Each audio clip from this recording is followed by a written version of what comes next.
Патша мен бұлбұл ертегісі. Бұрынғы өткен заманда бір патша болыпты. Оның сарайы әлемдегі ең көркем, зәулім сарайлардың бірі болыпты. Бірақ патша өз иелігіндегі салтанатқа аса мән бермейтін бейбақ бір патша болыпты. Сарай маңында сарайдың әсемдігімен жарысқан, әлемдегі ең әдемі гүлдер өскен үлкен бір бау-бақша болыпты. Халықтың айтуынша, ең ғажабы сол бақшада мекендейтін бір бұлбұл болыпты. Сондай әдемі дауыспен сайрайтын бұл құстың атақ-даңқын естігендер ұзақ елдерден келіп, көруге асығатын болыпты. Бір күні бұлбұлдың даңқы патшаның да құлағына жетіпті. Алайда патша бұл хабардан хабарсыз екенін болған қатты ашуланып, уәзірін шақырып: «Бұл қалай болғаны? Неге менің хабарым жоқ? Сарай бақшасындағы бұлбұлдан?» депті. Уәзір оған жауап бере алмапты. Өйткені оның да бұлбұлдан еш хабары болмапты. Дереу бағбанды шақыртып: «Сарайда әлемге танымал бұлбұл бар екен, неге айтпайсың бізге?» десе, бағбан былай жауап беріпті: «Ғафу етіңіз, мырзам», депті. Оған уәзір: «Тез арада маған оны тауып әкел», деп айқай салыпты. Бағбан барлық жерді іздестіріп, сұрастыра, бұл бұлбұлдың еш жерден таба алмапты. Содан уәзір бір шарасын тауып патшаға: «Бұл біреулердің ойдан шығарған әңгімесі болу керек», десе, патша одан сайын ашуланып: «Жоқ, олай болуы мүмкін емес. Маған бұл хабарды сенімді адам жеткізді. Дереу бұлбұлды тауып әкеліңдер, немесе барлығыңды жазалаймын», депті. Сарайдың асханасында жұмыс істейтін қызметші қыз бағбанға келіп: «Іздегендеріңіз бұл жерден таба алмайсыздар. Қаласаңыздар, мен сіздерді оның жанына ертіп алып барайын», депті.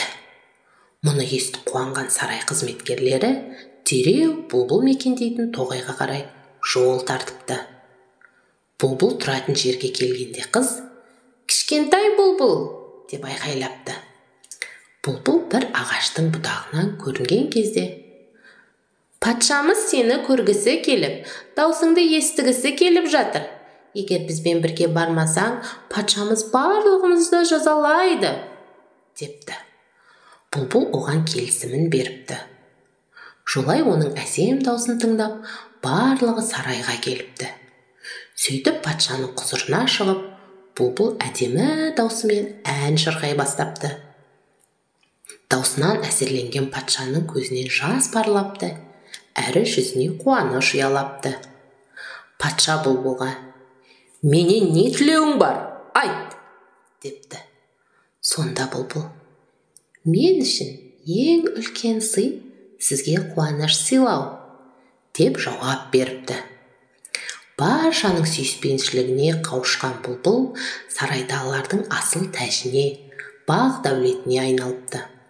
Бұдан былай сарай бақшасына орналасып, үнемі әсем даусымен патшаға ән шырқайтын болыпты.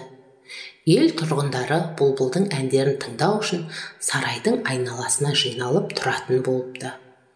Бір күні патшаға бір сыйлық сандығы келіпті. Ішін ашып қараса, құнды гауһарлармен, асыл тастармен безендірілген ойыншық бұлбұл шығыпты. Шынынан жасалған бұл ойыншықтың төбесінде бұрандалы кілт болыпты. Кілт бұралғанда шынайы бұлбұлдың даусы шығатын болыпты. Уақыт өте келе, шынайы бұлбұл патша тарапынан өзіне назар аударылмай қалғанына ренжіп, бір ыңғай тауып, сарайдан ұшып кетіпті.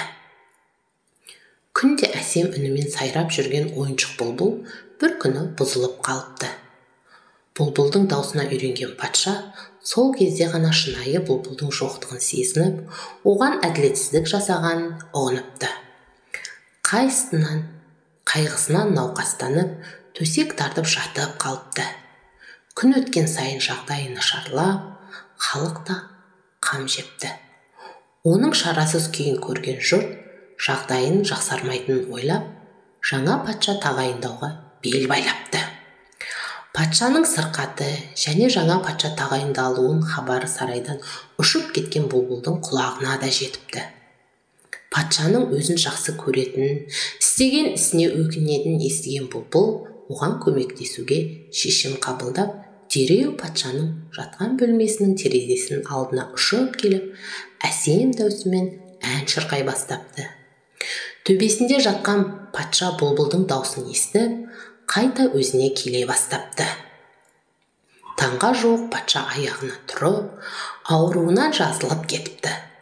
Патша өзін емдеген бұлбұлдың әсем даусы екенін біліп, бұдан-бұда оны әрдайым жақсы көретінін айтып, және бұлбұл да анда-санда келіп ән шырқап тұратын сөз беріпті.